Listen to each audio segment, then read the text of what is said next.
ಸಭೆಯಲ್ಲಿ ಉಪಸ್ಥಿತರಿರುವ ಎಲ್ಲ ಸದಸ್ಯರಿಗೆ, ಗ್ರಾಮ ನಾಗರಿಕರಿಗೂ, ಎಲ್ಲ ಹಿರಿಯರಿಗೂ ನಮಸ್ಕಾರಗಳು. ನಿಗದಿತ ಸಮಯದಂತೆ ನಾವು ಇಂದು ಸಭೆ ಸೇರಿದ್ದೇವೆ. ಎಲ್ಲ ಗ್ರಾಮದ ನಾಗರಿಕರು ಕ್ಷೇಮವಾಗಿದ್ದಾರೆಂದು ಅಂದುಕೊಂಡಿದ್ದೇವೆ.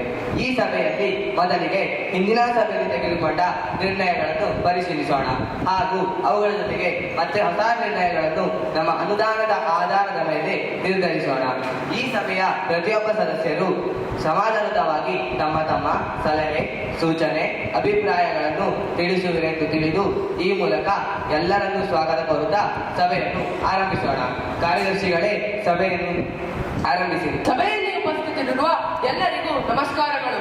ಈ ಹಿಂದಿನ ಸಭೆಯಲ್ಲಿ ನಾವು ನಿರ್ಧರಿಸಿರುವ ಕೆಲಸಗಳೆಂದರೆ ಶಿಥಿಲಗೊಂಡ ಸ್ಥಿತಿಯಲ್ಲಿ ಇರುವ ಅಂಗನವಾಡಿಯ ಕಟ್ಟಡವನ್ನು ದುರಸ್ತಿ ಮಾಡುವುದು, ಗ್ರಾಮದಲ್ಲಿ ಒಂದು ಒಳ್ಳೆಯ ಆಧುನೀಕೃತವಾದ ಗ್ರಂಥಾಲಯವನ್ನು ನವೀಕರಿಸಿ ಆರಂಭಿಸುವುದು, 2 ಕೈಪಂಪುಗಳನ್ನು ಹಾಕಿಸಿ ಕುಡಿಯುವ ನೀರಿಗೆ ಅನುಕೂಲ ಮಾಡಿಕೊಡುವುದು, ಒಂದು ಆರೋಗ್ಯ ಶಿಬಿರವನ್ನು ಆಯೋಜಿಸುವುದು ಆಗಿದ್ದವು. ಆದರೆ ಅನುದಾನದ ಕೊರತೆಯಿಂದ 2 ಕೈಪಂಪುಗಳು ಮಾತ್ರ ನಿರ್ಮಾಣವಾಗಿದೆ.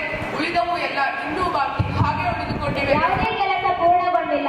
ಪಕ್ಕದ ಗ್ರಾಮ ಪಂಚಾಯಿತಿಯಲ್ಲಿ ಕೆಲಸಗಳೆಲ್ಲ ನಿಗದಿತ ಸಮಯದಂತೆ ನಡೆಯುತ್ತಿದೆ. ಅವರಿಗೆ ಪಿಂಚಣಿಯೂ ಸಿಗುತ್ತಿದೆ. ಸರ್ಕಾರ ನಮ್ಮ ಗ್ರಾಮಕ್ಕೆ ಯಾಕೆ ಭೇದ ಮಾಡುತ್ತಿದೆ? ಹಿಂದಿನ ಗ್ರಾಮ ಸಭೆಯಲ್ಲಿ ನಮ್ಮಂತಹ ವಿಧವೆಯರಿಗೆ ತಪ್ಪದೆ ಬೇಗನೆ ಪಿಂಚಣಿ ಹಣ ನೀಡುವುದಾಗಿ ನಿರ್ಧರಿಸಲಾಗಿತ್ತು. ಆದರೆ ಇಲ್ಲಿಯವರೆಗೂ ಯಾವುದೇ ಹಣ ಬರಲಿಲ್ಲ. ನಮ್ಮ ಕಷ್ಟ, ತೊಂದರೆಗಳನ್ನು ಯಾಕೆ ಹೇಳಬೇಕು? ಅಕ್ಕ ಸಮಾಧಾನ ಮಾಡಿಕೊಳ್ಳಿ. ಹಿಂದಿನ 4 ತಿಂಗಳುಗಳಿಂದ ನಮ್ಮ ಗ್ರಾಮ ಪಂಚಾಯಿತಿಗೆ ಅನುದಾನ ಸಿಗದೆ ಈ ಸ್ಥಿತಿ ಬಂದಿತು. ಹಿಂದೆ ನಿಮ್ಮ ಪಿಂಚಣಿ ನೀಡುವ ಬಗ್ಗೆ ನಾವು ತೀರ್ಮಾನಿಸೋಣ. ನಿಮ್ಮ ಸಮಸ್ಯೆ ಕಷ್ಟಗಳೆಲ್ಲ ನಮಗೆ ತಿಳಿಯುತ್ತದೆ. ಸ್ವಲ್ಪ ಶಾಂತವಾಗಿ. ಸಭೆಯಲ್ಲಿ ಉಪಸ್ಥಿತರಿರುವ ಎಲ್ಲರಿಗೂ ನಮಸ್ಕಾರಗಳು. ಇಂದಿನ ಸಭೆಯಲ್ಲಿ ನಮ್ಮ ಗ್ರಾಮದ ಎಲ್ಲ ಸದಸ್ಯರು ಹಾಜರಿದ್ದಾರೆ. ಈಗ ನಮ್ಮ ಗ್ರಾಮದ ಮುಂದಿನ ಕಾರ್ಯಕ್ರಮಗಳನ್ನು ಪ್ರಾರಂಭಿಸಬಹುದು. ಈಗ ಹಿಂದಿನ ನಿರ್ಣಯಗಳ ಪರಿಶೀಲನೆಗಳನ್ನು ಆರಂಭಿಸೋಣ. ಶಿಕ್ಷಣ ಸಮಿತಿಯ ಮುಖ್ಯನಾಗಿರುವ ನಾವು ಕೆಲವು ವಿಚಾರಗಳನ್ನು ತಿಳಿಸಲು ಇಷ್ಟಪಡುತ್ತೇವೆ. ಇಂದಿನ ಮಕ್ಕಳು ನಾಳೆಯ ಪ್ರಜೆಗಳು. ಯುವಶಕ್ತಿಗೆ ಕೌಶಲ್ಯ, ಜ್ಞಾನವನ್ನು ನೀಡಿ ಅವರಿಗೆ ಪ್ರಪಂಚದ ಅರಿವು, ಆಗುಹೋಗುಗಳ ಬಗ್ಗೆ ಮಾಹಿತಿ ನೀಡಿ ಅವರನ್ನು ಸದೃಢ ನಾಗರಿಕರನ್ನಾಗಿ ಮಾಡುವುದೇ ನಮ್ಮ ಗ್ರಾಮ ಪಂಚಾಯಿತಿಯ ಮುಖ್ಯ ಕೆಲಸವಾಗಿದೆ. ಈ ಹಿಂದಿನ ಸಭೆಯಲ್ಲಿ ಆಧುನಿಕವಾದ ಗ್ರಾಮ ಗ್ರಂಥಾಲಯವನ್ನು ಆರಂಭಿಸುವ ಒಳ್ಳೆ ನಿರ್ಧಾರ ಕೈಗೊಳ್ಳಲಾಗಿತ್ತು. ಆದರೆ ಆ ಬೇಡಿಕೆ ಪೂರ್ಣವಾಗದೆ ನನಗೆ ಮತ್ತು ಎಲ್ಲ ಯುವಕರಿಗೆ ತುಂಬಾ ಬೇಸರ ಆಗಿದೆ. ಯಾವುದೇ ಅಡೆತಡೆ ಇದ್ದರೆ ಈ ಸಭೆಯಲ್ಲಿ ಅದನ್ನು ನಿರ್ಧರಿಸಿ ಅದಕ್ಕೆ ಬೇಕಾಗುವ ಅನುದಾನವನ್ನು ಜಾರಿ ಮಾಡಿ ಆದಷ್ಟು ಬೇಗನೆ ಕಾರ್ಯ ಆರಂಭವಾಗಲೇಬೇಕಿದೆ. ಮಾನ್ಯತೆ ಹೌದು. ಮಾನ್ಯ ಸದಸ್ಯರು ವ್ಯಕ್ತಪಡಿಸಿರುವ ವಿಚಾರವು ನಮಗೆಲ್ಲರಿಗೆ ತಿಳಿದೇ ಇದೆ. ಮಾನ್ಯ ಶಿಕ್ಷಣ ಸಮಿತಿಯ ಸದಸ್ಯರಿಗೆ ಮಕ್ಕಳ ಶೈಕ್ಷಣಿಕ ಅಭಿವೃದ್ಧಿಯ ಕುರಿತಾದ ಕಾಳಜಿಗೆ ಧನ್ಯವಾದಗಳು. ಆ ಬೇಡಿಕೆಯ ಜೊತೆಯಲ್ಲಿ ನಮ್ಮ ಶಾಲೆಯಲ್ಲಿ 2 ತರಗತಿ ಕೋಣೆಗಳು ಅತ್ಯವಶ್ಯಕವಾಗಿದೆ. ಮಕ್ಕಳಿಗೆ ತರಗತಿ ಕೋಣೆಗಳು ಲಭ್ಯವಾದರೆ ಹೊರಗಡೆ ವರದಿ ಕಡೆಗೆ ಪಾಠ ಮಾಡುವುದನ್ನು ನಿಲ್ಲಿಸಬಹುದು. ಜೊತೆಯಲ್ಲಿ ಬೇಗನೆ ಪೂರೈಕೆಯಾಗಬೇಕಾದ ಬೇಡಿಕೆ ಎಂದರೆ 2ನೇ ಮತ್ತು 4ನೇ ತರಗತಿಯ ಹೊಸ ಪಠ್ಯ ಪುಸ್ತಕಗಳು ಇಂದಿನವರೆಗೆ ಲಭ್ಯವಿರುವುದಿಲ್ಲ. ಅವುಗಳನ್ನು ಬೇಗನೆ ಪೂರೈಸಬೇಕೆಂದು ಪೋಷಕರು ಮತ್ತು ಮಕ್ಕಳು ಕೇಳುತ್ತಿದ್ದಾರೆ. ನಮ್ಮ ಶಾಲೆಯಲ್ಲಿ ಶುದ್ಧ ಕುಡಿಯುವ ನೀರು ಹಾಗೂ ಶೌಚಾಲಯದ ಸಮಸ್ಯೆಯೂ ಇದೆ. ಇದರ ವ್ಯವಸ್ಥೆ ಆಗಬೇಕೆಂದು ಈ ಸಭೆಯಲ್ಲಿ ಪರಿಹಾರವನ್ನು ನಿರ್ಧರಿಸಿ ಕೈಗೊಳ್ಳಬೇಕೆಂದು ಈ ಮೂಲಕ ಮನವಿ ಮಾಡುತ್ತೇನೆ. ಮಾನ್ಯರೇ, ಈ ಸಭೆಯಲ್ಲಿ ನನ್ನದೊಂದು ಸಮಸ್ಯೆಯನ್ನು ವ್ಯಕ್ತಪಡಿಸಲು ಇಚ್ಛಿಸುತ್ತೇನೆ. ನಮಗೆಲ್ಲರಿಗೂ ತಿಳಿದಿರುವ ಹಾಗೆ ಎಲ್ಲ ಶಾಲೆ ಮಕ್ಕಳ ಅಪೌಷ್ಟಿಕತೆಯನ್ನು ನಿವಾರಿಸಲು ನಮ್ಮ ಗ್ರಾಮದ ಶಾಲೆಯಲ್ಲೂ ಕೂಡ ಮಧ್ಯಾಹ್ನದ ಊಟದ ವ್ಯವಸ್ಥೆ ಇರುವುದು ಎಲ್ಲರಿಗೂ ತಿಳಿದಂತ ವಿಷಯವಾಗಿರುತ್ತದೆ. ನಮಗೆ ಬಂದ ಮಾಹಿತಿ ಪ್ರಕಾರ ಊಟದಲ್ಲಿ ಬಳಕೆಯಾಗುವ ಅನ್ನ ಅರವೆನ್ನಿರುತ್ತದೆ, ಬೇಳೆ ಸಾರು ನೀರಾಗಿರುತ್ತದೆ. ಸರಿಯಾದ ಪ್ರಮಾಣದಲ್ಲಿ ಬೇಳೆ ಹಾಕದೆ, ತರಕಾರಿ ಮಸಾಲೆ ಹಾಕದೆ ಯಾವ ಸಾರು ರುಚಿಯಾಗಿರುತ್ತೆ ಸ್ವಾಮಿ? ಒಟ್ಟಾರೆ ಮಕ್ಕಳ ಊಟ ಹೀಗೆ ಆಗುತ್ತಿದ್ದರೆ ಅವರು ಶಾಲೆಗೆ ಬರಲಾಗದ ಪರಿಸ್ಥಿತಿ ಆಗುವುದರಲ್ಲಿ ಯಾವುದೇ ಸಮಸ್ಯೆವಿಲ್ಲ. ಈ ಸಮಸ್ಯೆಯನ್ನು ಗಂಭೀರವಾಗಿ ಯೋಚಿಸಿ ನಿರ್ಧರಿಸಬೇಕೆಂದು ವಿನಂತಿಸುತ್ತೇನೆ. ನಮ್ಮ ಮಧ್ಯಾಹ್ನದ ಊಟಕ್ಕೆ ಪೂರೈಕೆಯಾದ ಅಕ್ಕಿ ಒಳ್ಳೆಯ ಗುಣಮಟ್ಟದಲ್ಲ. ಕೆಲವು ಬಾರಿ ಕೆಟ್ಟ ವಾಸನೆ ಬರುತ್ತದೆ ಮತ್ತೆ ಸಮಯಕ್ಕೆ ಸರಿಯಾಗಿ ಸಿಗುವುದಿಲ್ಲ. ಇಂತಹ ಅಕ್ಕಿಯಿಂದ ನಾವು ಹೇಗೆ ಅಡುಗೆ ಮಾಡಬೇಕು? ಮಾರುಕಟ್ಟೆಯಲ್ಲಿ ಒಳ್ಳೆಯ ತಾಜಾ ತರಕಾರಿ ಸಿಗದಿರುವುದು ಒಂದಾದರೆ ಅವುಗಳು ಇತ್ತೀಚಿನ ದಿನಗಳಲ್ಲಿ ತುಂಬಾ ದುಬಾರಿ ಆಗುತ್ತಿರುವುದು ಇನ್ನೊಂದು. ಇವೆಲ್ಲ ಸಮಸ್ಯೆಗಳಿದ್ದು ನಾವು ಹೇಗೆ ಒಳ್ಳೆಯ ಭೋಜನವನ್ನು ನೀಡಬೇಕು? ಈ ಸಮಸ್ಯೆಗಳಿಗೆ ನಮ್ಮನ್ನು ಏಕೆ ನಿಲ್ಲಿಸುವಿರಿ? ಅವು ನಮ್ಮ ತಪ್ಪಲ್ಲ. ಅಯ್ಯೋ, ಅಕ್ಕಿಯ ಕತೆ ಒಂದಾದರೆ ತರಕಾರಿದು ಇನ್ನೊಂದು ಕತೆ. ತರಕಾರಿ ಎಲ್ಲ ಖರೀದಿಯಾಗಿ ಅಡುಗೆಗೆ ಏನೋ ಬರುತ್ತಿದೆ, ಆದರೆ ಅವುಗಳ ಬಳಕೆ ಆಗದೆ ಮತ್ತೆ ಮಾರುಕಟ್ಟೆಗೆ ಅಥವಾ ಎಲ್ಲೋ ಹೋಗುತ್ತಿವೆ. ನಿಲ್ಲಿಸಿ ಸಾಕು ನಿಲ್ಲಿಸಿ. ಎರಡು ಕಡೆಯಿಂದ ಮಾತುಗಳನ್ನು ಕೇಳಿದ್ದಾಯಿತು. ಈ ವಿಷಯದ ಬಗ್ಗೆ ತನಿಖೆ ಮಾಡಿ ಪರಿಶೀಲಿಸಿ ಸಂಬಂಧಪಟ್ಟವರಿಗೆ ಮಾತನಾಡಿ ಕ್ರಮವನ್ನು ಕೈಗೊಳ್ಳುವ. ಈಗ ಶಾಂತವಾಗಿರಿ. ಈಗ ವಲಯವಾರು ಚರ್ಚೆಗಳನ್ನು ಆರಂಭಿಸೋಣ. ಎಲ್ಲಿ ಸ್ವಚ್ಛತೆ ಇರುತ್ತದೆಯೋ ಅಲ್ಲಿ ಆರೋಗ್ಯವಿರುತ್ತದೆ. ಇದಕ್ಕೆ ವಿಪರ್ಯಾಸ ಎನ್ನುವಂತೆ ನಮ್ಮ ವಾರ್ಡ್ ಸಂಖ್ಯೆ 6ರಲ್ಲಿ ಕಳಪೆ ಕಾಮಗಾರಿಕೆ ಪರಿಣಾಮ ಚರಂಡಿಗಳು ಹಾಳಾಗಿ ಮುಚ್ಚಿಕೊಂಡಿವೆ. ಬಳಕೆಯಾದ ನೀರು ರಸ್ತೆ ತಗ್ಗು ಪ್ರದೇಶದಲ್ಲಿ ಸಂಗ್ರಹವಾಗಿ ಸೊಳ್ಳೆಗಳ ಪೋಷಣೆಯ ಕೇಂದ್ರವಾಗಿ ಬಿಟ್ಟಿದೆ. ಇನ್ನು ಹೆಚ್ಚು ಕಡಿಮೆ ಎಲ್ಲಾ ವಾರ್ಡ್ಗಳಲ್ಲಿ ಕಸದ ನಿರ್ವಹಣೆ ವಿಲೇವಾರಿ ಸಮಯಕ್ಕೆ ಸರಿಯಾಗಿ ಆಗದೆ ರಾಶಿ ಕಸ ಅಲ್ಲಲ್ಲಿ ಹರಡಿಕೊಂಡು ದುರ್ವಾಸನೆಗೆ ಕಾರಣವಾಗಿದ್ದಲ್ಲದೆ ನಮ್ಮ ಗ್ರಾಮದ ಆರೋಗ್ಯ ಹಾಗೂ ನೈರ್ಮಲ್ಯತೆ ಮೇಲೆ ತುಂಬಾ ಕೆಟ್ಟ ಪರಿಣಾಮ ಬೀರಿರುತ್ತದೆ. ಈ ಗ್ರಾಮ ಸಭೆಯಲ್ಲಿ ನನ್ನ ಒತ್ತಾಯವೇನೆಂದರೆ ಬೇಗನೆ ಈ ಕೆಲಸವನ್ನು ಕೈಗೆತ್ತಿಕೊಂಡು ಜನರ ಆರೋಗ್ಯ ಹಾಗೂ ಪರಿಸರವನ್ನು ಕಾಪಾಡಬೇಕೆಂದು ಕೋರಿಕೊಳ್ಳುತ್ತೇನೆ. ಮಾನ್ಯ ಅಧ್ಯಕ್ಷರೇ, ನಮ್ಮ ಅಂಗನವಾಡಿ ಕೇಂದ್ರದ ಇಂದಿನ ತಿಂಗಳ ವರದಿ ಪ್ರಕಾರ ಸತತವಾಗಿ 3 ತಿಂಗಳಿಂದ ಮಕ್ಕಳ ತೂಕ ಕಡಿಮೆ ಆಗಿರುತ್ತದೆ ಎಂದು ಡಾಕ್ಟರರು ವರದಿ ನೀಡಿರುತ್ತಾರೆ. ಇದಕ್ಕೆ ಕಾರಣ ಅಪೌಷ್ಟಿಕತೆ, ಜೊತೆಗೆ ಸಮಯಕ್ಕೆ ಸರಿಯಾಗಿ ಬೇರೆ ಬೇರೆ ಧಾನ್ಯಗಳು ಸಮಯಕ್ಕೆ ಸರಿಯಾಗಿ ಪೂರ್ತಿಯಾಗುತ್ತಿಲ್ಲ. ನಿಮ್ಮಲ್ಲಿ ನನ್ನ ಮನವಿಯಷ್ಟೇ, ಸಂಬಂಧಪಟ್ಟವರಿಗೆ ಸರಿಯಾಗಿ ಮಾತನಾಡಿ ನಮ್ಮ ಮಕ್ಕಳಿಗೆ ಸರಿಯಾಗಿ ಧಾನ್ಯ ಪೂರೈಕೆಯಾಗುವಂತೆ ಕ್ರಮ ಕೈಗೊಳ್ಳಬೇಕೆಂದು ವಿನಂತಿಸಿಕೊಳ್ಳುತ್ತೇನೆ. ಸಭೆಯಲ್ಲಿ ಉಪಸ್ಥಿತರೆಲ್ಲರಿಗೂ ನಮಸ್ಕಾರ. ಮಾನ್ಯರೇ, ಆಶಾ ಕಾರ್ಯಕರ್ತೆಯಾಗಿ ನನ್ನ ಸೇವೆಯ ಬಗ್ಗೆ ನಿಮಗೆಲ್ಲ ತಿಳಿದಿದ್ದೇನೆ. ನಾನು ಸಹ ಕುಟುಂಬಸ್ಥಳು, ಮನೆಯಲ್ಲಿ ಸದಸ್ಯರ ಹಾಗೂ ನನ್ನ ಹೊಟ್ಟೆ ಹೊರೆಯನ್ನು ಈ ಕೆಲಸ ಮಾಡುತ್ತಿದ್ದೇನೆ. ಸರ್ಕಾರಕ್ಕೆ ಬೇಕಾಗುವ ಎಲ್ಲ ಮಾಹಿತಿಯನ್ನು ಸರಿಯಾದ ಸಮಯಕ್ಕೆ ನೀಡುತ್ತಿದ್ದೇನೆ. ಆದರೂ ನನಗೆ 6 ತಿಂಗಳಿಂದ ಸಂಬಳ ಸಿಗದೆ ಜೀವನ ನಡೆಸಲು ತುಂಬಾ ಕಷ್ಟವಾಗಿದೆ. ಈ ಸಭೆಯಲ್ಲಿ ನನಗೆ ಸಂಬಳ ಸಿಗುವಂತೆ ಆಗಲೇಬೇಕು. ದಯವಿಟ್ಟು ನನ್ನ ಮನವಿಯನ್ನು ಸ್ವೀಕರಿಸುತ್ತೀರಿ ಎಂದುಕೊಂಡಿದ್ದೆ. ಅಯ್ಯೋ ಅಧ್ಯಕ್ಷರೇ, ಸಂಬಳದ ಸಮಸ್ಯೆ ಒಂದು ಕಡೆ ಆದರೆ ನಮ್ಮ ಗ್ರಾಮ ಪಂಚಾಯಿತಿ ಉಪ ಔಷಧ ಕೇಂದ್ರದಲ್ಲಿ ಔಷಧಿಗಳ ಲಭ್ಯವೇ ಇರುವುದಿಲ್ಲ. ನಮ್ಮ ಕೇಂದ್ರಕ್ಕೆ ಹಿಡಿಸಾಪ ಹಾಕಿ ಜನರು ದೂರದ ಔಷಧ ಆಸ್ಪತ್ರೆಗೆ ಹಣ ಸಾಲ ಮಾಡಿ ಚಿಕಿತ್ಸೆ ಪಡೆಯಲು ಹೋಗುತ್ತಿದ್ದಾರೆ.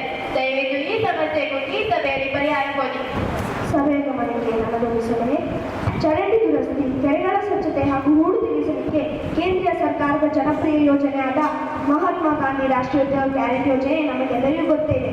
ಈ ಯೋಜನೆಯಲ್ಲಿ ಬಂದ ಅನುದಾನ ಹಾಗೂ ಹಣವನ್ನು ಬಳಸಿಕೊಂಡು ಈ ಕ್ರಮ ಕೈಗೊಳ್ಳಬಹುದಾದರೆ ಸಭೆ ಈ ಸಲಹೆಯನ್ನು ಪರಿಶೀಲಿಸಿ ಕ್ರಮ ಕೈಗೊಳ್ಳಬೇಕೆಂದು ವಿನಂತಿ. ಕೆಲಸ ಎಲ್ಲರಿಗೂ ಅವಶ್ಯವಾಗಿದೆ ಹಾಗೂ ಬದುಕಲು ಇದು ಅನಿವಾರ್ಯವೂ ಕೂಡ. ನಾನು ರೋಜ್ಗಾರ್ ಸಹಾಯಕನಾಗಿ ನನಗೆ ಪ್ರತಿ ಸಲ ಜನರು ದೂರುವುದೇ ಆಗಿದೆ ಹಾಗೂ ದೂರು ನೀಡಿದ್ದಾರೆ. ಆದರೆ ಜನರು ಸರಿಯಾಗಿ ಕೆಲಸ ಕೇಳುತ್ತಾರೆಯೇ? ನಾನು ಮನೆಗೆ ಹೋಗಿ ಜಾಬ್ ಕಾರ್ಡ್ ಮಾಡಿದ್ದರು ತಿಳಿಸಿ ಮಾಹಿತಿ ನೀಡಿ ಬರುತ್ತೇನೆ. ಆದರೆ ಜನರು ಅರ್ಜಿಯೇ ಸಲ್ಲಿಸುವುದಿಲ್ಲ. ಈ ಅನಿವಾರ್ಯತೆಯನ್ನು ಅರ್ಥ ಮಾಡಿಕೊಳ್ಳಬೇಕು. ಸ್ವಾಮಿ, ರೋಜ್ಗಾರ್ ಸಹಾಯಕರೇ, ನಿಮ್ಮ ಉಪದೇಶಕ್ಕೆ ನಮಸ್ಕಾರ. ನಿಮ್ಮ ಉಪದೇಶದಿಂದ ನಮ್ಮ ಹೊಟ್ಟೆ ತುಂಬುವುದಿಲ್ಲ. ನಾವುಗಳು ಅರ್ಜಿ ಸಲ್ಲಿಸಿದ್ದೇವೆ. ತಿಂಗಳವರೆಗೆ ಕೆಲಸವನ್ನು ಹಿಂದಿನ ವರ್ಷವೆಲ್ಲ ಮಾಡಿದ್ದೇವೆ. ನೀವು 2 ಅಥವಾ 3 ತಿಂಗಳ ನಂತರ ನಮ್ಮ ಕೂಲಿ ಹಣ ನೀಡಿದರೆ ಬಡವರಾದ ನಾವು ಹೇಗೆ ಬದುಕಬೇಕು? ನಮ್ಮ ಕೆಲಸವಾದ ಅಂತ್ಯಕ್ಕೆ ನಮ್ಮ ಕೂಲಿ ಹಣ ನೀಡಿದರೆ ನಿಮಗೆ ಎಷ್ಟು ಜನ ಕೆಲಸಗಾರರು ಬೇಕು ಹೇಳಿ, ನಾನು ಕರೆದುಕೊಂಡು ಬರುತ್ತೇನೆ. ನಾವೆಲ್ಲರೂ ಚರಂಡಿ, ಕೂಲಿ, ದುರಸ್ತಿ ಬಗ್ಗೆ ಚರ್ಚೆ, ವಾದವಿವಾದ ಮಾಡುತ್ತಿದ್ದೇವೆ. ಆದರೆ ನಮ್ಮ ಗ್ರಾಮದ ಮಕ್ಕಳ ಯುವಕರಿಗೆ ಆಟಾಡಲು ಮೈದಾನವಿಲ್ಲ. ಅವರಿಗೆ ನಾವು ಮೈದಾನ ಮಾಡಿಕೊಡದಿದ್ದರೆ ಅವರ ಆರೋಗ್ಯ, ಜೀವನ ಹಾಳಾಗಿ ಹೋಗುತ್ತದೆ. ಅದಕ್ಕೆ ಈ ಸಭೆಯಲ್ಲಿ ಈ ಬೇಡಿಕೆಯನ್ನು ಗಂಭೀರವಾಗಿ ಪರಿಶೀಲಿಸಲೇಬೇಕು. ಹೌದು, ಈ ವಿಚಾರ ಸರಿಯಾಗಿದೆ. ನಮ್ಮ ಗ್ರಾಮದ ಯುವಕರಿಗೆ ಅತ್ಯಾಧುನಿಕವಾದ ಕ್ರೀಡಾ ಸಾಮಗ್ರಿಗಳು ಬೇಕು. ಕ್ರೀಡಾ ಮಾರ್ಗದರ್ಶಕರ ಸಹಾಯ, ಕೋಚ್ಗಳ ಸಹಾಯ ಹಾಗೂ ತರಬೇತಿ ಅನಿವಾರ್ಯ. ಬೇರೆ ಬೇರೆ ಆಟಗಳು ಹಾಗೂ ಹಲವು ಸ್ಪರ್ಧೆಗಳಲ್ಲಿ ಭಾಗವಹಿಸಿ ನಮ್ಮ ಗ್ರಾಮಕ್ಕೆ ಕೀರ್ತಿ ತರಬೇಕು. ದಯವಿಟ್ಟು ಇಂದಿನ ಈ ಸಭೆಯಲ್ಲಿ ಯುವಕರ ಬೇಡಿಕೆಗೆ ಗಮನ ನೀಡಲು ವಿನಂತಿಸಿಕೊಳ್ಳುತ್ತಿದ್ದೇನೆ. ಅಧ್ಯಕ್ಷರೇ, ನಿಮ್ಮ ಎಲ್ಲ ಆಟ, ಮೈದಾನ, ಸ್ಪರ್ಧೆ, ಹೆಸರು, ಕೀರ್ತಿ ಎಲ್ಲ ನಂತರ ನೋಡಿಕೊಳ್ಳಿ. ನನ್ನ ಹೊಟ್ಟೆಗೆ ಹಿಟ್ಟಿಲ್ಲ, ನಿಮ್ಮ ಜುಟ್ಟಿಗೆ ಮಲ್ಲಿಗೆ ಹೂ ಅಂತೆ. ನಮ್ಮಂತಹ ವೃದ್ಧ ಮಹಿಳೆಯರ ಸಮಸ್ಯೆಗಳನ್ನು ಮೊದಲು ಅರ್ಥ ಮಾಡಿಕೊಳ್ಳಿ. ಈ ಸಭೆಯಲ್ಲಿ ನಮಗೆ ಪಿಂಚಣಿ ಸಿಗುವಂತಾಗಲೇಬೇಕು. ಶಾಂತಿ, ಎಲ್ಲರೂ ಶಾಂತವಾಗಿರಿ. ಈ ಸಭೆಯಲ್ಲಿ ಎಲ್ಲರಿಗೂ ಮಾತನಾಡಲು ಅವಕಾಶ ಮಾಡಿಕೊಡುವ, ಅನುದಾನದಲ್ಲಿ ಎಲ್ಲರಿಗೂ ಅವಕಾಶ ಮಾಡುವ ನಿರ್ಧಾರ ಮಾಡಿಕೊಳ್ಳುವ. ಈಗ ಬಜೆಟ್ ಹಂಚಿಕೆ ಮೇಲೆ ಚರ್ಚೆ ಪ್ರಾರಂಭಿಸೋಣ. ನಮ್ಮ ಗ್ರಾಮ ಪಂಚಾಯಿತಿಗೆ ದೊರಕಿರುವ ಅನುದಾನದ ಮಾಹಿತಿಯನ್ನು ತಿಳಿಸುವುದಕ್ಕೆ ಡಾಟಾ ಆಪರೇಟರ್ ಅವರಿಗೆ ಸೂಚಿಸುತ್ತಿದ್ದೇನೆ. ಗ್ರಾಮ ಸಭೆಯ ಎಲ್ಲರಿಗೂ ನಮಸ್ಕಾರಗಳು. ಪ್ರತಿ ವರ್ಷದಂತೆ ಈ ವರ್ಷವೂ ಸಹ ನಮ್ಮ ಗ್ರಾಮ ಪಂಚಾಯಿತಿಗೆ 25 ಲಕ್ಷ ರೂಪಾಯಿ ಅನುದಾನ ಲಭ್ಯವಿರುತ್ತದೆ. ಕೈಗೊಳ್ಳಬೇಕಾಗಿರುವ ಈಗಿನ ಕೆಲಸಗಳು ಹೀಗೆ ಇವೆ. ಮೊದಲನೆಯದಾಗಿ ಗ್ರಂಥಾಲಯದ ಸುಧಾರಣೆ ಹಾಗೂ ಆಧುನೀಕರಣ. ಎರಡನೆಯದು ಆರೋಗ್ಯ ಶಿಬಿರವನ್ನು ಮೂರನೆಯದು ಚರಂಡಿ ದುರಸ್ತಿ ಮಾಡುವುದು ಹಾಗೂ ತ್ವರಿತವಾಗಿ ಕಸದ ವಿಲೇವಾರಿ ಮಾಡುವುದು. ನಾಲ್ಕನೆಯದು ಈಗಿನ ನಮ್ಮ ಕೆರೆ ದುರಸ್ತಿಗೊಳಿಸುವುದು. ಐದನೆಯದು ಹಿರಿಯ ನಾಗರಿಕರಿಗೆ ಪಿಂಚಣಿ ನೀಡುವುದು. ಇನ್ನೂ ಬೇರೆ ಕೆಲಸಗಳಿದ್ದರೆ ಸೇರಿಸಬಹುದು. ಧನ್ಯವಾದಗಳು. ಮಾನ್ಯ ಅಧ್ಯಕ್ಷರೇ, ನಮ್ಮ ಗ್ರಾಮದ ಗ್ರಂಥಾಲಯ ಸುಧಾರಣೆಗೆ, ಆಧುನೀಕರಣಕ್ಕೆ ಹಾಗೂ ಬೋಧನೆಯ ಬೆಂಬಲ ಸಾಮಗ್ರಿಗಳ ಖರೀದಿಗೆ ಕನಿಷ್ಠ 3 ಲಕ್ಷ ರೂಪಾಯಿ ಬೇಕೇ ಬೇಕಾಗಿದೆ. ಅಧ್ಯಕ್ಷರೇ, ಆರೋಗ್ಯ ಹಾಗೂ ನೈರ್ಮಲ್ಯ ಕೆಲಸಗಳನ್ನು ನಿರ್ಲಕ್ಷಿಸಬೇಡಿ. ಈ ಕಾಮಗಾರಿಕೆಗಳನ್ನು ನಾವು ಕೈಗೊಳ್ಳದಿದ್ದರೆ ಹಲವು ಆರೋಗ್ಯ ಸಮಸ್ಯೆಗಳನ್ನು ಎದುರಿಸಬೇಕಾಗುತ್ತದೆ. ಈ ಕೆಲಸಕ್ಕೆ 3 ಲಕ್ಷ ರೂಪಾಯಿಗಳಾದರೂ ಬೇಕೇ ಬೇಕು. ಮಾನ್ಯ ಸದಸ್ಯರೇ, ಯುವಕರನ್ನು ಯಾವಾಗ ನಿರ್ಲಕ್ಷಿಸಲಾಗುತ್ತದೆ. ಕೆಲವು ಕ್ರೀಡಾ ಸಾಮಗ್ರಿಗಳನ್ನು ನಾವು ಖರೀದಿಸಲೇಬೇಕು. ಅದಕ್ಕಿಂತ ಮುಂಚೆ ಮೈದಾನ ಸಮತಟ್ಟು ಮಾಡಿ ಅದನಂತರ ಮೈದಾನ ಸ್ವಚ್ಛತೆ ಮಾಡಲೇಬೇಕು. ಇದಕ್ಕೆ ಕನಿಷ್ಠ 3 ಲಕ್ಷ ರೂಪಾಯಿ ಆದರೂ ಬೇಕೇ ಬೇಕು. ಅಧ್ಯಕ್ಷರೇ, ಸಭೆಯಲ್ಲಿ ನನ್ನದೊಂದು ಬೇಡಿಕೆ. ಇತ್ತೀಚಿನ ದಿನಗಳಲ್ಲಿ ಮಳೆಯ ತುಂಬಾ ಅನಿಶ್ಚಿತತೆ ಇದೆ. ಇದರಿಂದ ನಮ್ಮ ಊರಿನ ಕೆರೆ ದುರಸ್ತಿ ಆದರೆ 1. ನಮ್ಮ ರೈತರ ಬೆಳೆಗಳಿಗೆ ಬೇಕಾಗುವ ನೀರು ಪೂರೈಕೆ ಆಗುತ್ತದೆ. 2. ಗ್ರಾಮದ ಪಶುಗಳಿಗೆ ಹಾಗೂ ಗೃಹೋಪಯೋಗಿ ಕೆಲಸಗಳಿಗೆ ನೀರು ಸಿಗುತ್ತದೆ. ಅಂತರಾಜಲದ ನಿರ್ವಹಣೆ ಆಗುತ್ತದೆ. ನಮ್ಮ ಊರಿನ ರೈತರ ಕಷ್ಟ ಜನ ಜಾನುವಾರುಗಳಿಗೆ ಅನುಕೂಲ ಹಾಗೂ ಪರಿಸರದ ಸಮತೋಲನವೂ ಆಗುತ್ತದೆ. ಕೆರೆ ದುರಸ್ತಿ ಆಗಲೇಬೇಕು. ಇದಕ್ಕೆ ಅನುದಾನದಲ್ಲಿ ಹೆಚ್ಚು ಕಡಿಮೆ 3 ಲಕ್ಷ ರೂಪಾಯಿ ಎಂದು ಬಿಡುಗಡೆ ಆಗಲೇಬೇಕು. ದಯವಿಟ್ಟು ಇದನ್ನು ಅರ್ಥ ಮಾಡಿಕೊಳ್ಳಿ. ನಮ್ಮ ಗ್ರಾಮದ ಹಲವು ರೈತರು ಅಡಿಕೆ ಮತ್ತು ಮೆಣಸು ಬೆಳೆಯುತ್ತಾರೆ. ಅವರ ಉತ್ಪನ್ನ ಮಾರಾಟದಲ್ಲಿ ಹಲವು ಸಮಸ್ಯೆಗಳಿವೆ. ಅವರಿಗೆ ಸರಿಯಾದ ಮಾರುಕಟ್ಟೆಯ ಸೌಕರ್ಯವಿಲ್ಲ. ಹಲವು ಏಜೆಂಟರು, ದಲ್ಲಾಳಿಗಳು ಸೂಕ್ತ ಬೆಲೆ ನೀಡದೆ ವಂಚನೆಗೆ ಒಳಗಾಗಿದ್ದಾರೆ. ಗ್ರಾಮ ಸಭೆಯಲ್ಲಿ ಈ ರೈತರ ಸಮಸ್ಯೆಗಳಿಗೆ ಗಂಭೀರವಾಗಿ ಪರಿಗಣಿಸಿ ಅವರ ಉತ್ಪನ್ನಗಳಿಗೆ ಸೂಕ್ತ ಬೆಲೆ ಹಾಗೂ ಒಳ್ಳೆಯ ಮಾರುಕಟ್ಟೆಯ ಮಾಹಿತಿ ಸಿಗಲೇಬೇಕಾಗಿದೆ. ಅವರಿಗೆ ನ್ಯಾಯ ಸಿಗಲೇಬೇಕು. ಅಧ್ಯಕ್ಷರೇ, ನಮ್ಮ ಗ್ರಾಮದ ಯುವಜನತೆಗೆ ನಿರಾಸೆ ಮಾಡಬೇಕು. ಅವರ ಅಗತ್ಯತೆಗಳನ್ನು ಪರಿಗಣಿಸಲೇಬೇಕು. ಅಭಿವೃದ್ಧಿ ಎಂದರೆ ಕೇವಲ ಚರಂಡಿ, ಕೆರೆ, ರಸ್ತೆಗಳ ನಿರ್ಮಾಣಗಳೇ ಅಲ್ಲ. ಅವರಿಗೂ ಸಹ ಅನುದಾನದಲ್ಲಿ 1 ಲಕ್ಷ ರೂಪಾಯಿ ಆದರೂ ಮೀಸಲಿಡಲೇಬೇಕು. ಈ ಬೇಡಿಕೆಯನ್ನು ಪರಿಶೀಲಿಸಿ. ನನಗೊಂದು ವಿಚಾರ ಕೇಳಿ. ನಮ್ಮ ಗ್ರಾಮದ ಕೆರೆ ವಿಶಾಲವಾದ ಕೆರೆಗಳಲ್ಲಿ ಒಂದಾಗಿರುತ್ತದೆ. ಸ್ವಲ್ಪ ಹಣ ಖರ್ಚು ಮಾಡಿದರೆ ಅದನ್ನು ದುರಸ್ತಿ ಮಾಡಿಸಬಹುದು. ಇದರಿಂದ ಬೆಳೆಗಳು ವಿಫಲವಾಗದಂತೆ, ಆಹಾರ ಧಾನ್ಯದ ಕೊರತೆಯಾಗದಂತೆ ಪಶುಗಳಿಗೆ ಅಗತ್ಯ ನೀರು ಪೂರೈಕೆ ಆಗುತ್ತದೆ. ನಮ್ಮ ಪರಿಸರದ ಸಮತೋಲನ ಸಹಾಯಕಾರಿಯಾಗಿದೆ. ನಮ್ಮ ಮನೋರಂಜನೆ, ಕ್ರೀಡೆ, ಆಟ ಎಲ್ಲದಕ್ಕಿಂತ ಮೊದಲು ಈ ಅನಿವಾರ್ಯ ಅವಶ್ಯಕತೆಗೆ ಗಮನ ನೀಡಿ.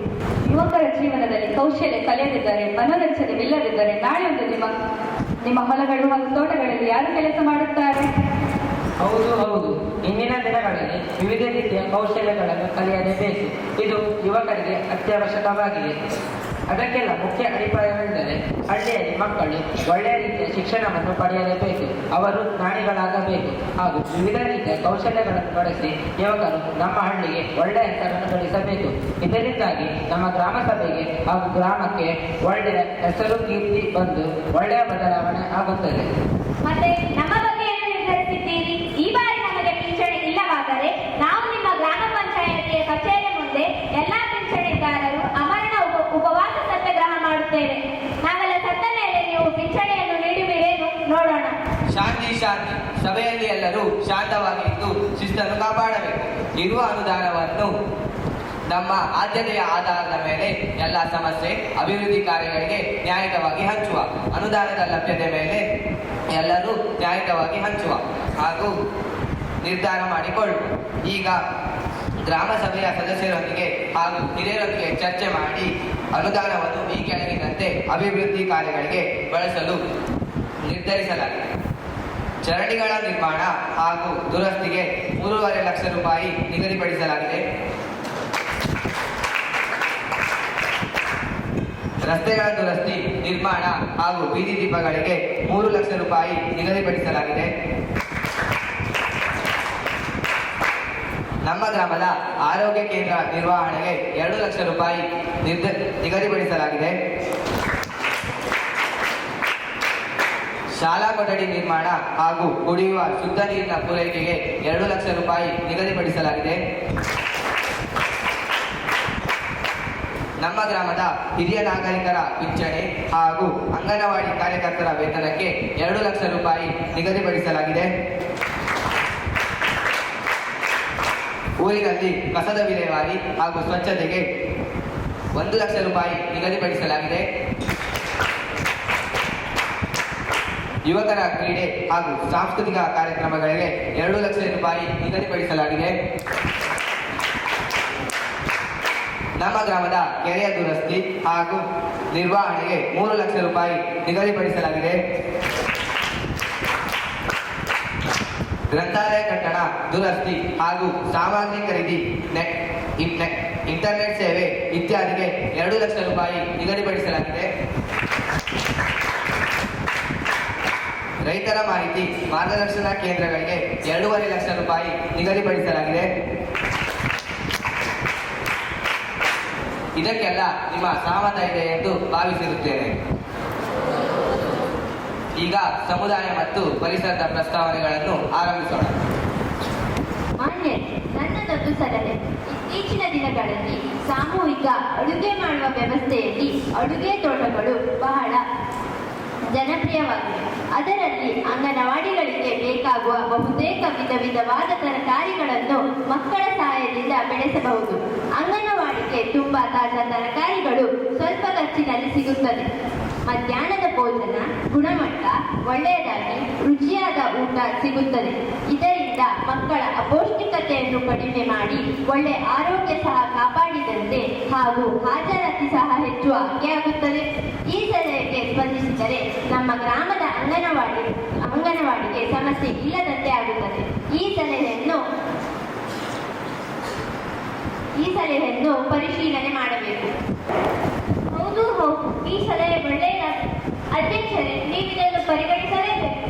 ಶಾಲೆಯ ಮೈದಾನದ ಪಕ್ಕದಲ್ಲಿರುವ ಸ್ವಲ್ಪ ಜಮೀನಿನ ನಿರ್ವಹಣೆ ನಮ್ಮ ಸ್ವಯಂ ಸೇವಕ ಸಂಘದವರು ನೋಡಿಕೊಳ್ಳುತ್ತಾರೆ. ನೀವೆಲ್ಲ ಅವಕಾಶ ಮಾಡಿಕೊಡುವಿರಿ ಎಂದು ಭಾವಿಸುತ್ತೇನೆ. ಆಗಬಹುದು. ಹೌದು, ಈ ಮೈದಾನದಲ್ಲಿ ತರಕಾರಿ ಬೆಳೆಯುವುದು ಯೋಗ್ಯವಾದ ನಿರ್ಧಾರ.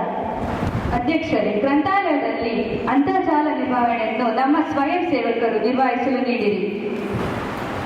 ಅಂದ ಹಾಗೆ ಈ ವರ್ಷ ನಮ್ಮ ಗ್ರಾಮದಲ್ಲಿ ಆಯೋಜಿಸಲಿರುವ ಮೇಳದಲ್ಲಿ ಆರೋಗ್ಯ ಶಿಬಿರ, ಜಾಗೃತಿ ಕಾರ್ಯಕ್ರಮಗಳ ಜೊತೆಗೆ ನಮ್ಮ ಸಂಘಟನೆಯ ಮಹಿಳೆಯರು ಉತ್ಪಾದಿಸಿದ ಆಹಾರ ಉತ್ಪನ್ನ, ಕರಕುಶಲ ಉತ್ಪನ್ನ ಹಾಗೂ ಗೃಹೋಪಯೋಗಿ ಉತ್ಪನ್ನಗಳನ್ನು ಪ್ರದರ್ಶನಕ್ಕೆ ಅವಕಾಶ ಮಾಡಿಕೊಡಬೇಕೆಂದು ಈ ಸಭೆಯಲ್ಲಿ ನಾನು ವಿನಂತಿಸಿಕೊಳ್ಳುತ್ತೇನೆ. ಈ ಸಭೆಯಲ್ಲಿ ನಮಗೆ ಸಿಕ್ಕ ಅನುದಾನದ ಆದ್ಯತೆಯ ಮೇಲೆ ಎಲ್ಲರೊಂದಿಗೆ ಚರ್ಚಿಸಿ ವಿವಿಧ ವಿಭಾಗಗಳಿಗೆ ನ್ಯಾಯಯುತವಾಗಿ ಹಂಚಿಡಲಾಗುತ್ತದೆ. ಗ್ರಾಮ ಸಭೆಯ ಪ್ರತಿಯೊಬ್ಬ ಸದಸ್ಯರು ಸಂತುಷ್ಟರಾಗಿರುವುದೆಂದು ತಿಳಿದುಕೊಳ್ಳುತ್ತೇನೆ. ಹೌದು, ಎಲ್ಲ ಕೆಲಸಗಳು ಬೇಗನೆ ಆಗಬೇಕೆಂದು ವಿನಂತಿಸಿಕೊಳ್ಳುತ್ತೇನೆ ಅಧ್ಯಕ್ಷರೇ. ಧನ್ಯವಾದಗಳು. ಎಲ್ಲರೂ ಹೀಗೆ ಮುಂದಿನ ಕಾರ್ಯಗಳಿಗೆ ಸಹಕರಿಸಿ. ಈಗ ಗ್ರಾಮ ಸಭೆ ಇಲ್ಲಿಗೆ ಮುಕ್ತಾಯವಾಗುತ್ತಿದೆ.